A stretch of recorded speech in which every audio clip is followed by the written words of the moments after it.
Hello.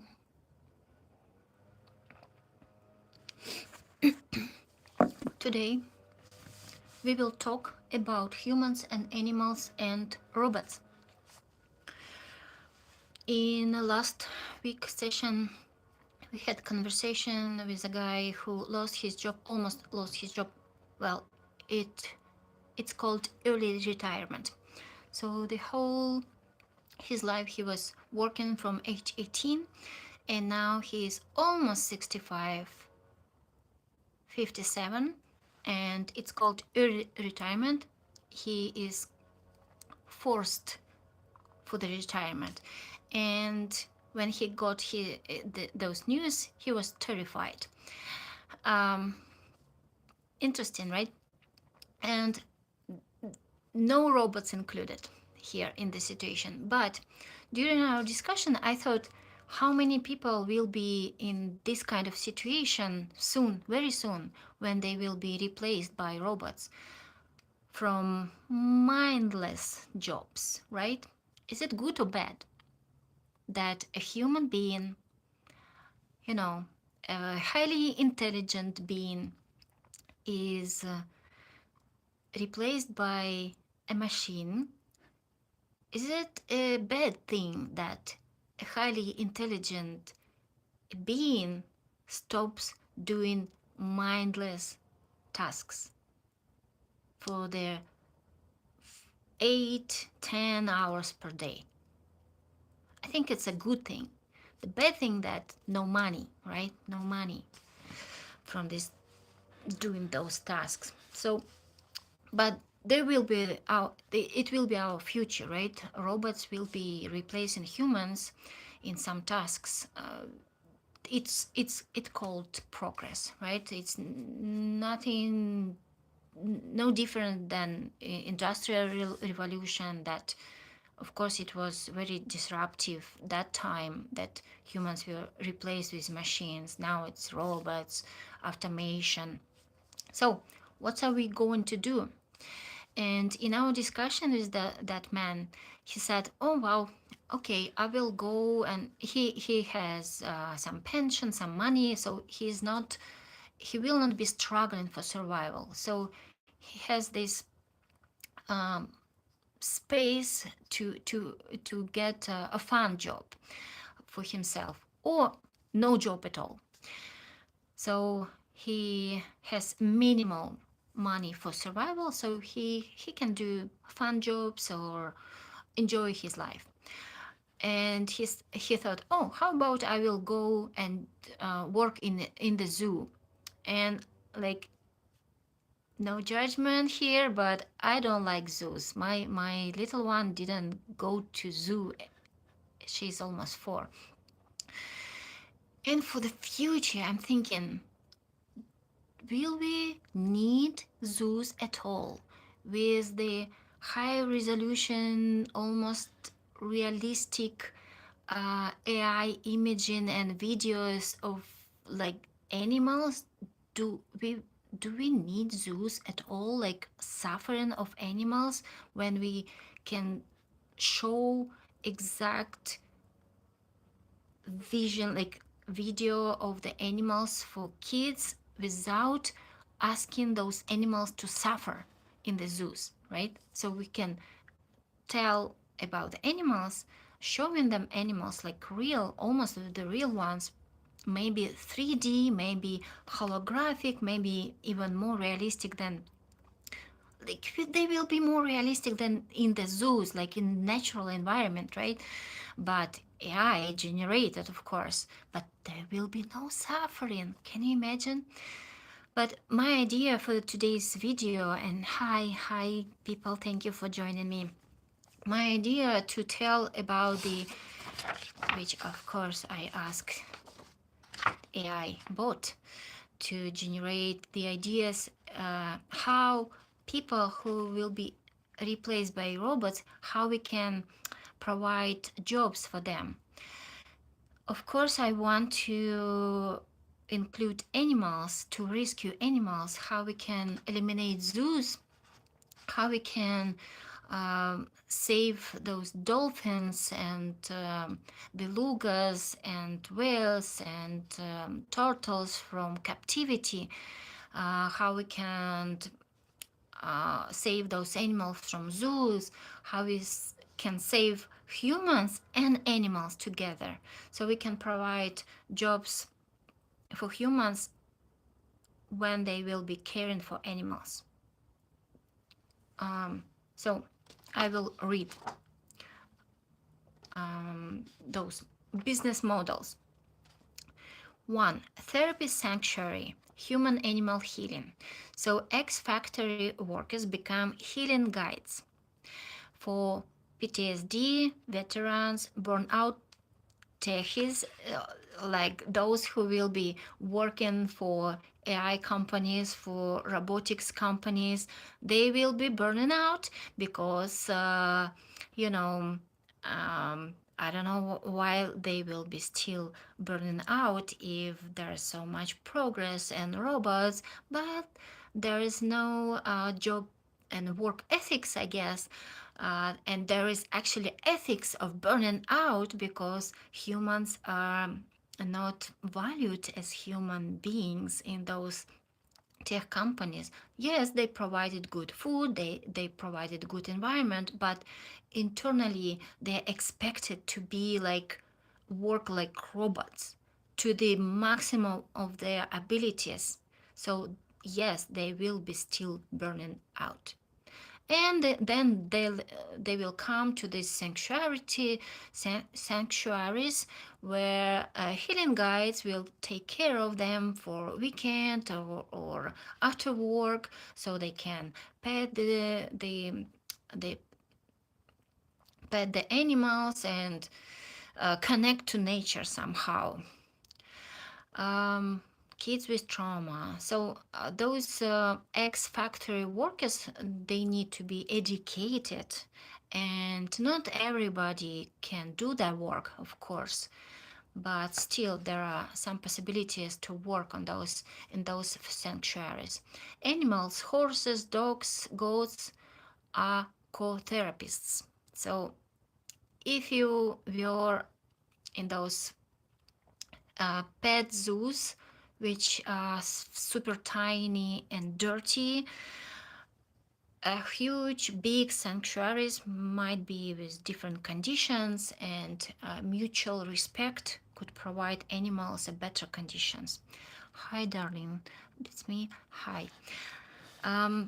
So we are talking about how robot replaced humans can be used and can be beneficial for animals and humans together. So how can we use this situation when robots do mindless jobs while humans come back to nature and fulfill their purpose and stay humans and help other humans and help animals. That I love this connection when humans connect more with animals than robots and screens.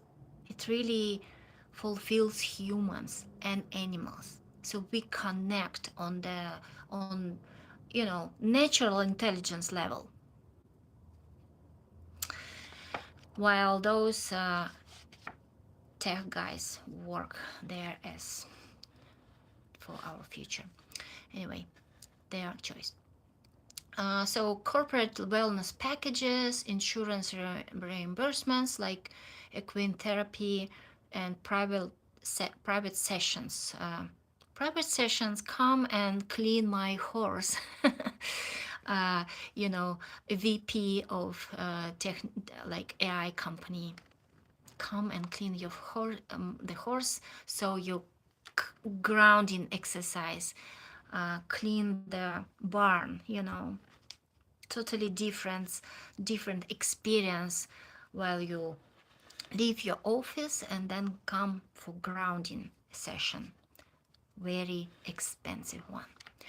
Okay, number 2, influencer sanctuary, viral animal stories, which is very popular right now Anyway, humans film daily rescue diaries with animals. TikTok, YouTube, Instagram monetize via ads, merch, sponsorship. Nothing new about that. It happens and it's super fun, and animals, they don't suffer. They just live their lives. Probably you saw, I love how cows just uh, wandering around some ranch, and they are not not being milked.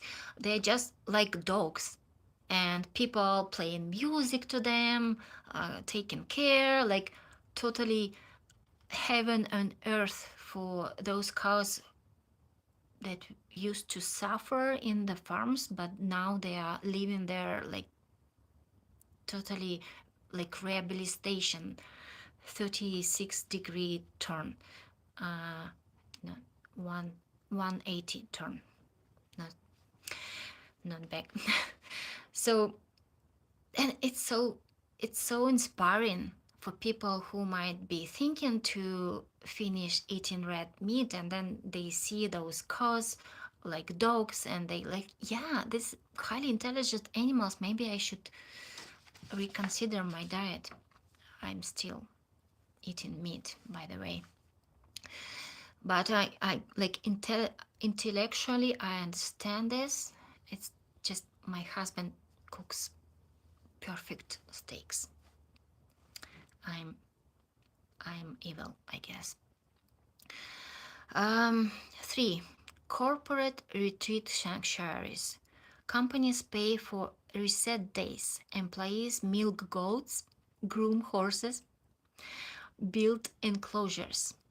Humans, ex-drivers, self-driving cars, self-driving um, trucks. It will be everywhere, and they will be safer because there is no driving fatigue, there is no phones on the long drives, there is no prostitutes in the cars, there will be no, a lot of human things during driving. So they will be safer, even though people don't like Elon Musk and all these big tech guys, but the machines will be safer than humans. I love driving.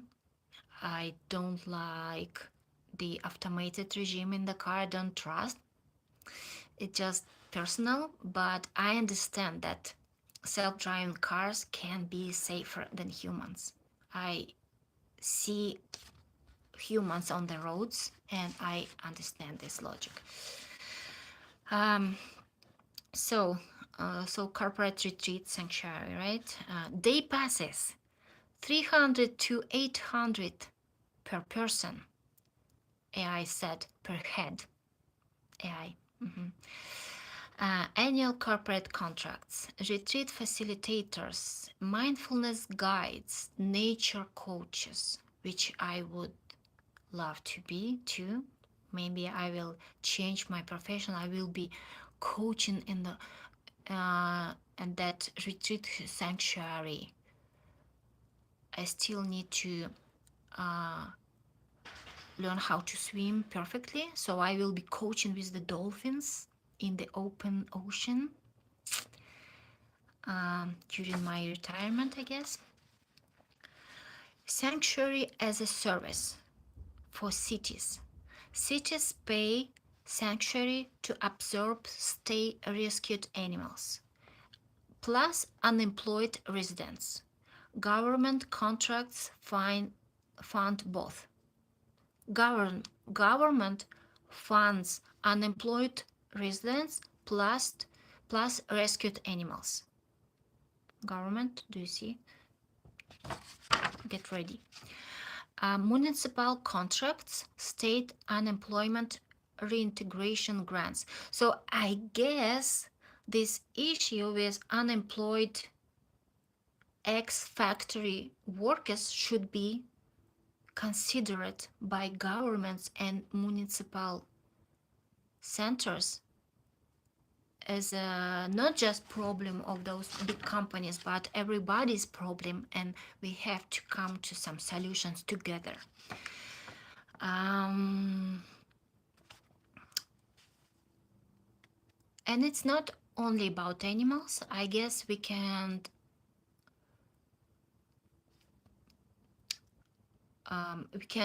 also work on deforestation, like we can put forest bags, I don't know, on forestation, um, to grow forests.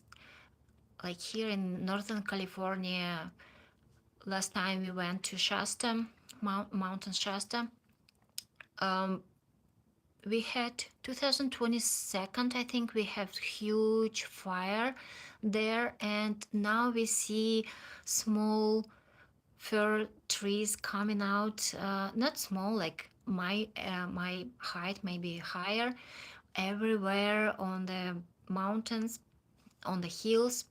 It's so beautiful, and humans can participate in it. Humans can help the nature to rehabilitate, right?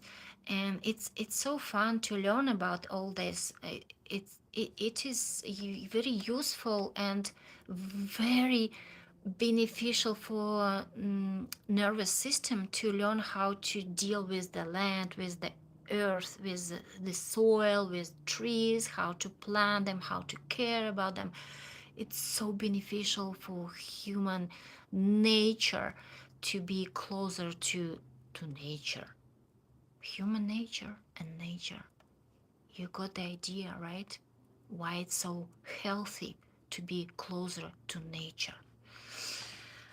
um, So continue with 12 sanctuary business models that pair rescued animals with humans displaced by automation.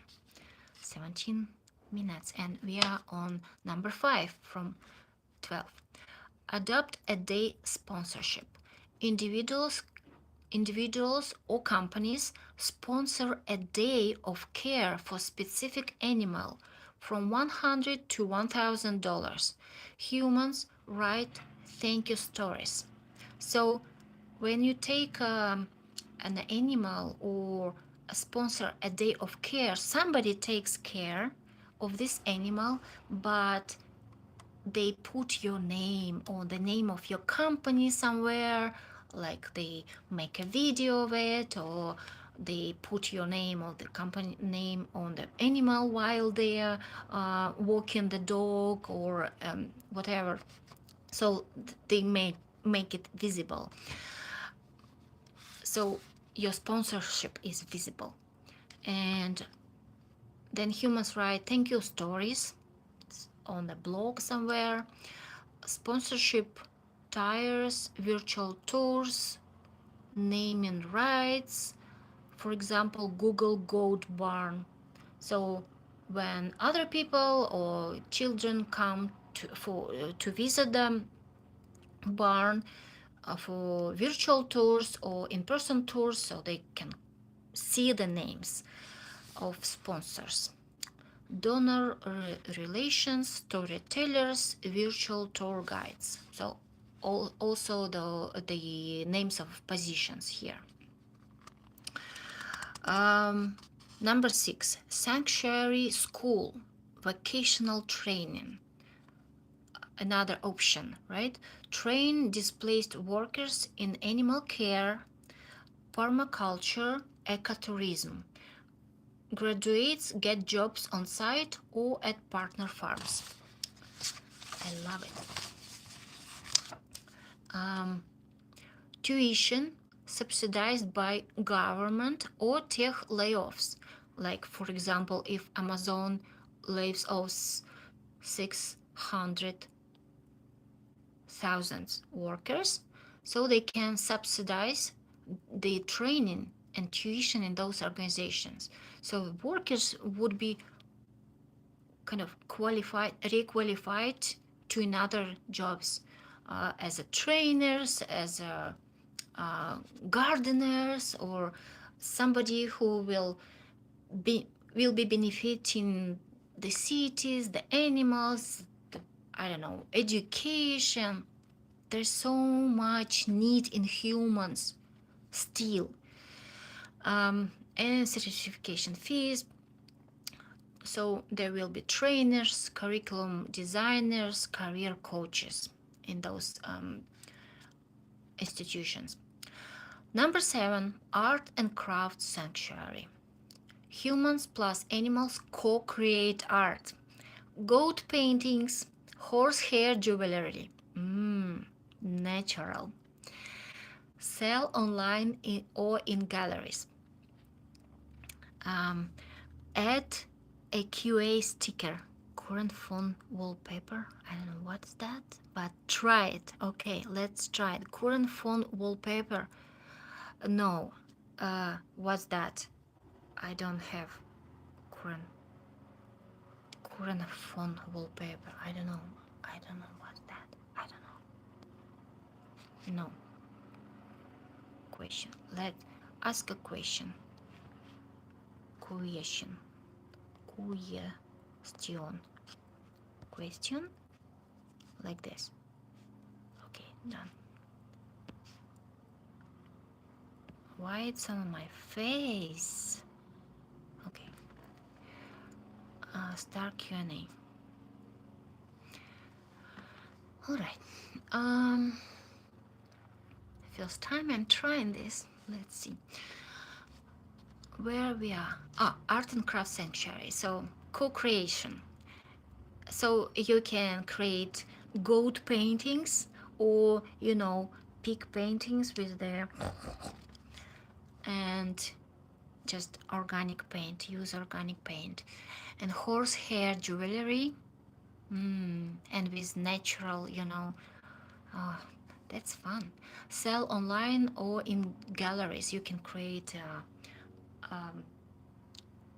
pictures with natural material, and then Etsy NFT drops. What is it? I don't know. Gallery pop-ups, workshops. You can even do the retreats for burnout technical specialists. They will be using their hands in different format, not just typing and coding, but they will be doing the jewelry from natural material, connecting to nature. It's great grounding and nervous system co-regulating exercises. It's perfect. It's so restoring, recharging. So artists, photographers who will be doing the witnessing of the process, product designers. That's the positions in that. Number 7. Number 8, elder care sanctuary, intergenerational. Retired humans plus rescued senior animals live together. Younger displaced workers manage care. All right, intergenerational, very important. They share stories, they share space, they share energies. Oh my gosh, that's so beneficial for both. We sometimes we don't talk generation to generation. We don't. We just complain and judge. We don't talk. And here they share the purpose, they share the responsibilities, they share the tasks, and they share the care of animals, and they share the stories. They kind of create this flow of history, the flow of human values, and it's so beautiful. Family contributions, long-term care insurance, and government subsidies. That's where the money comes from. So family contributions for retired humans and senior animals, where they come from families. For example, old horses from families, or from those kind of races, right, when they are not used anymore, rather than killing them, come visit our sanctuary, elder care sanctuary. They will be ending their lives with dignity, with care, with sharing their last days with other elderly, with humans, with other animals. And so the positions there: caregivers, activity coordinators, intergenerational facilitators, coaches, psychologists, so many other positions are available, will be available there. Number 9 out of 12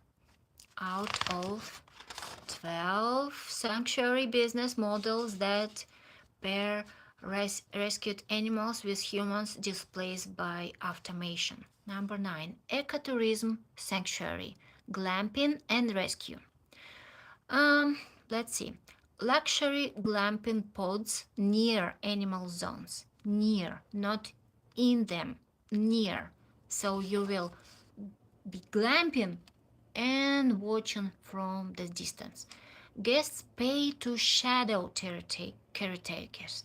Guests pay to shadow, so they will be watching caretakers how they do their jobs. From 300 to 1,200 per night stays, guided safaris, photo packages. So that's how it goes. Would you be willing to pay to shadow caretakers? You can be kind of, is it glamping with learning, with taking like participation in a real deal, and not just glamping and sightseeing, but learning how other human beings taking care of animals and seeing them having fun and be feeling the benefits like for themselves. And maybe in the future you will be willing to participate and be part of that um, activity. So the positions, for example, guides, chefs, farm to table,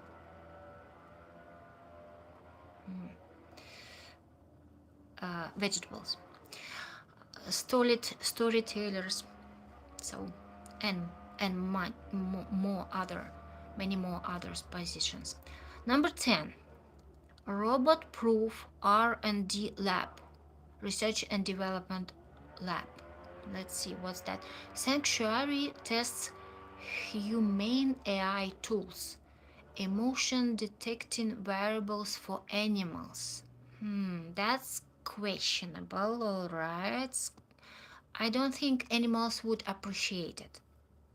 Tech companies pay for data access. That's I don't like. Okay, that's creepy. Uh, Licenses, research partnership, tech residencies, data interpreted, animal AI translators, ethicists. Well, I guess if there is no suffering, if ethical boundaries are kept, maybe there will be. There is a movie called Nikki 17, Mickey 17, and there are they are on another planet, and there are some kind of monsters, creatures, and they called, I don't know how they called in English, but some kind of monsters. And before humans created a device which could recognize their language, humans thought that those creatures are like, I don't know, like huge roly-polies, but they were like highly intelligent creatures. I really got too further any thoughts. I guess it's misspelling. Um, said hi. Hi. So yeah, that R&D research and development robot proof lab with emotion detecting variables for animals, maybe we can get to understand animal language, and we can start to communicate on a totally different levels with animals. That would be cool. For like for humans, we need to communicate, to understand the language, to accept that this creature is also intelligent. Like, can't you just accept that intelligence might be beyond language? Yes, even though somebody or something doesn't have language, it still can be intelligent, but in different way than human being. How about that? How about transcending the limitation of human understanding of intelligence? But if humans need to translate everything in human language, those AI devices would help, I guess, to see the interconnectedness between us and animals and everything else in our planet, to understand that we are all one. Number 11, franchise sanctuary network. A replicate model in 10 plus cities. Central headquarter trains displaced workers plus rescued animals regionally. Franchise fees, shared branding, bulk supplies deals, regional managers, trainers. Well, it's not a regional, it's just how to scale it. Okay. Number 12, Second Life subscription box. Monthly box, animal story plus human craft plus rescue update, human curate. So it's subscription for the model that was described earlier. Okay. Anyway, so basically 10 models how to to pair rescued animals with humans who were displaced by automation. And it's just the first try. I guess we can do better than that, but 32 minutes of this and my thoughts about that. But maybe somebody can do it. And there are a lot of projects right now, like Dolphin Project, which is alive for 30 years already. Um, there's a guy, Gary O'Berry, who was a trainer for some years in Miami. He was training dolphins in Miami until one dolphin died in his hands. Like, and he said it was a suicide because, if you know, dolphins, they breathe consciously. We breathe unconsciously. We don't need to think to breathe. We need to think to hold our breath, right? Dolphins need to think, like they need to decide to think. So that dolphin decided not to breathe. So it was kind of suicide in his hands. And after that moment, he just rethought everything in his life, and he became the most well-known advocate and saver of dolphins in the world. His dolphin project is very well known and internationally. On the whole, like many countries he visited to save dolphins from captivity, and he's working on many directions. He's very old right now, so I'm really curious who is the next one, who the younger one who will continue his project because we need them. Dolphins, whales, orcas, killer whales, all those guys, they are highly intelligent. They are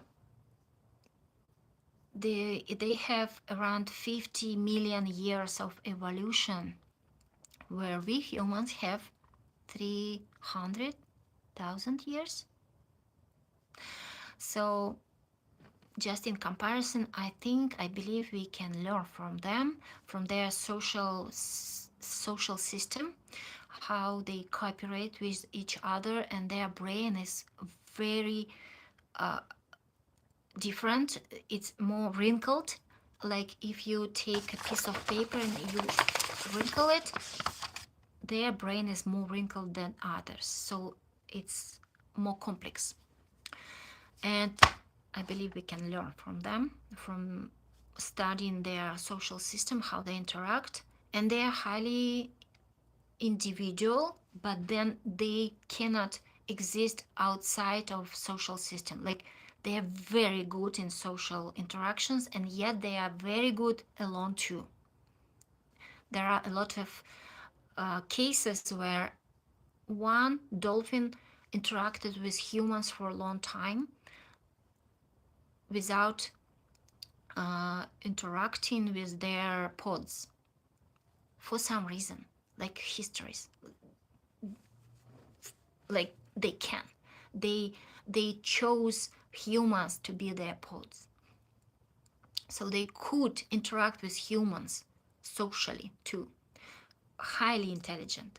And yet in Japan right now, people are killing dolphins or to take them in captivity so they can perform for people, and their faces, like their faces look like they are smiling, but they are not smiling, they are suffering. And those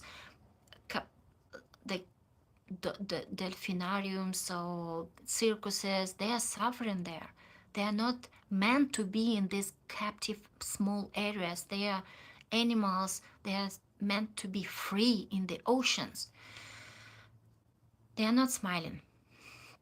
So I guess what I'm trying to say, that people who are suffering from losing their mindless jobs could benefit from finding meaningful jobs in sanctuaries, in saving lives of animals, providing care to other humans and animals, and finding more satisfaction, more purpose in those jobs than just lifting heavy boxes at Amazon warehouses. You you're humans, and you have so much potential for compassion, for care, for emotional intelligence, everything that robots cannot do.